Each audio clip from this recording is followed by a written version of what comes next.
Tata, thank you for taking the time to be here.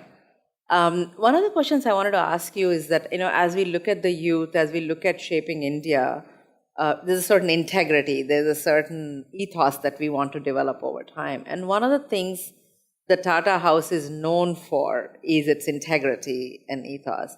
In what way has it been integrated? You've been there since you were young. In what way was it integrated into you? In what way do you take it to the next generation? Well, I think the integrity was embedded in the organization over 100 years ago. Maybe at a time when, without integrity, a company would be considered to be unacceptable. Today, that's a little different. And when I returned from the US, which is partly an accident, I had the role model of J.R.D. Tata, who lived absolutely by the tenets of integrity that the founding fathers had left behind. And there was no issue of any deviation from it. He didn't himself deviate, nor did he accept anybody else who would deviate. So it was deeply ingrained in the organization throughout. All I did when I took over was protect it, because I felt it needed vigorously to be protected, because that is what made us different. You just said something, you came back accidentally. What did you mean by that? When I finished college, the only thing I looked forward to was going where it was warm and not cold. And that wasn't the accident. I worked in Los Angeles for a period of time. Very happy there, doing very well monetarily. My grandmother fell ill and asked for me, and I returned and never went back to the US. So that was the accident. Okay. You were just saying that, that was the norm at that time. It may not be so today. So when you look at the young people, the possibility that there is for India, what is your feeling when you look at young companies? What do you feel they have, and what do you feel they should keep? Maybe I can answer your question by deviating a bit from the answer. Sure. Being at this event today, and events like this, I have a sense of great remorse. Remorse that I'm in my 70s and not in my 40s. Because at this point in time, and the young people are coming into their own and having an opportunity to express themselves, to innovate, to establish enterprises. And that's terrific. And that's what I would have loved to participate in. And I'm sorry that our ages are different. Well, thank God you're mentally only 30, so you've got a long ways to go. The problem is, to be frank, that if you don't try to regulate yourself and say that your time is up, who is to tell you that your memory's fading, or that you're getting a little senile, or that you're getting hard of hearing, or that you don't see very well? So the best thing is to move aside and leave way for the young people who are going to be the future of this country to have their head. And I think that's why an event like this and what you're doing to encourage the young people is music to my ears. XPRIZE has struck me as being a tremendously strong motivator of innovation. In every way, XPRIZE is a tremendous motivator of today's times. And I hope the momentum that Peter's been able to create will continue and accelerate over the years, not only in the US, but now in India as we brought it here. So, Zenia, to continue on that, we brought XPRIZE to India, you're leading the efforts here.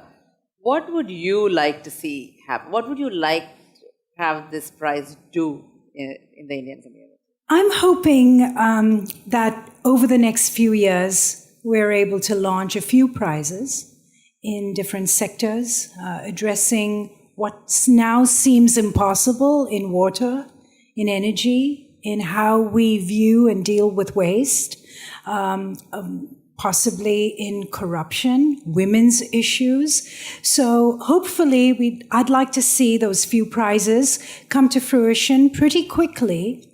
But the prize is one part of the equation. The thing that really makes the prize work are the innovators, the teams that apply to compete for the prize. And I'm really hoping to see innovators from all parts of this country, both geographically and from all stratas of society, economic stratas especially. I would consider, in understanding what your success statement is also important to examine what you don't want, right? So I would hate to see an X Prize where the teams were only from the IITs, were only from the R&D departments of big organizations, big companies. That would actually be kind of a failure.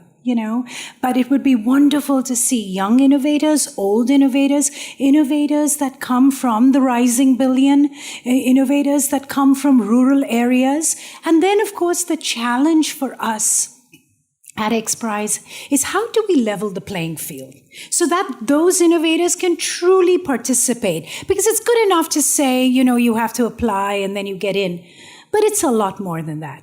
So how do we at X Prize, especially in India, how do we level the playing field so that innovators from a rural part of India, from rural Kenya, who are competing for a prize in India, can truly play on the same level as a team from IIT? So that's what I'd really like to see. The other thing is, about a prize is usually, we know about the purse, what you get.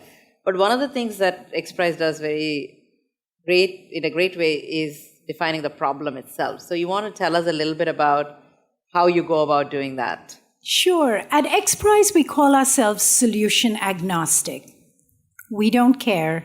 We don't care at all whether, it's an app, it's a device, it sits on your head, it's hardwired into your brain, it's a nano chip that's inserted in your wrist, or it's something that you drag around the streets of Bombay, right? So we really don't care what the solution looks like. We are more interested in defining the problem in a way that is broad enough to attract crazy ideas and crazy solutions. So, we are going to see a couple of people later. So maybe you can tell us how you define the problem for the Lunar X, Google Lunar X Prize. How did you define it? Sure. Well, the process is very long, right, that, to come to this, and there are lots of experts involved, and everything is scientifically backed. But yes, it distills down to 4 simple things for the Google Lunar X Prize. You have to take off from Earth, you have to land on the moon, and then you have to move 500 meters. Again, we don't care if you hop, skip, scoot, jump, rove, whatever you want to do. And then you have to send back high-resolution digital imagery, send us a message from the moon to prove you're there. So those 4 simple guidelines, all of our X Prizes are distilled down to those 3, 4, 5 simple, seemingly simple things that the winning team has to do. Lakshmi, if you think about it, we're like a race. So you have to have a very well-defined finish line. Because if you don't know you've won the race, then that's no good for anybody. Correct. So we really define that finish line in terms where nobody can dispute when you have finished. Maybe you can tell for the tricorder also what's the... Yeah, the tricorder, a handheld device or a device that fits in the palm of your hand that non-invasively can diagnose up to 15 health conditions. Okay. Yes. So I would like to ask both of you the last question of, we have, numbers, give or take, over 600 million people under the age of 35 in India alone. And if you look at the world, there's a lot of young people. What do you think we need to do, we could do to create a sense of responsibility and integrity into this? In what way do you think we can also teach is not the right word, imbibe values and not just results, which is what XPRIZE journey is all about. It's about the journey, it's not about the results. In what way can we imbibe that in the way they are going to evolve as very, very successful people? I think we need a whole new breed of superheroes. And forums like Inc. bring those to the forum. I think we need heroes that have everyday backgrounds that are truly achieving amazing things, both small and large, in all kinds of different areas. And we need their stories to be brought to the forefront so that the younger generation, and not just the younger generation, you know, my generation, the older generation, we all have new heroes every day, new role models every day, people to learn from that aren't just all about how rich they made it or how famous they made it because of a particular talent. It's much, much more than that. And for a country of 2.5 billion people, we really need a whole new brand of superheroes, a whole new breed of them. Tata, what would you say? What would you like to? You know, I feel India, our country, has one tremendous attribute in the 1 billion plus people, and that is that we have often been called a country of shopkeepers, or a country of individuals who seek to have their individual visibility. It may be a pawn shop, it may be a larger shop, it may be some activity, but we are entrepreneurs, DNA-wise. We, as a country, we have ideas. What we don't have adequately is we don't have the opportunity to express ourselves. We don't have an infrastructure that helps finance us. We don't have an environment necessarily that motivates us or supports us. Us meaning the entrepreneur, the young entrepreneur.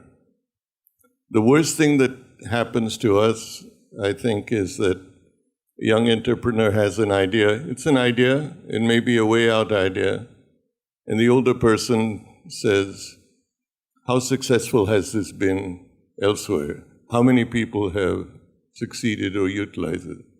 This is the kiss of death. No new idea is ever going to happen, but we have that potential. And I think if we have the motivators, the supporters, the equivalent of a venture capital community, then India is going to really go exponentially into this new era. And just like the United States has done over the last several decades, who would have thought that we have some of the companies that exist today and are considered highly valuable would be there? Who would have thought of Microsoft or Apple or SpaceX or any of these new names? They didn't exist some time ago. No one would have thought that Elon Musk could himself create a company that would compete with NASA. It would have been unheard of. So I think we have the potential. We have the heroes, but they're embedded in a more traditional structure. We need to unleash them. And I think, in wrap-up, I'd like to say that as we unleash them, as we get the younger people, I think they need mentors or elders, parents that can guide them the right way too. So to have all of you with your experience guide a lot of the young people. So I just want to say today I've successfully completed checking off Ratan Tata on my list. So thank you very much. And I hope this is just the beginning. And thank you so much for being here.